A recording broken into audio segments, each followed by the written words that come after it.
खेल का जुनून में अच्छी खबर यह है कि अब मैच शुरू होने वाला है। कव्वज हटा दिए गए हैं, बारिश रुक गई है और इंतजार की घड़ियां खत्म।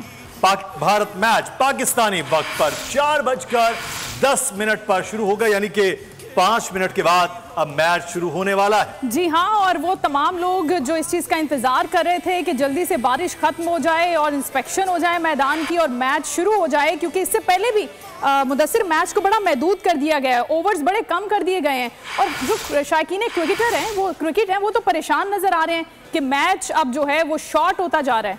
लेकिन एक खबर जो है वो अच्छी नहीं है पाकिस्तानी शायकीन के लिए कि हारिस रऊफ जो है वो बॉलिंग नहीं कर पाएंगे, उनकी पसलियों में दर्द हो रहा है।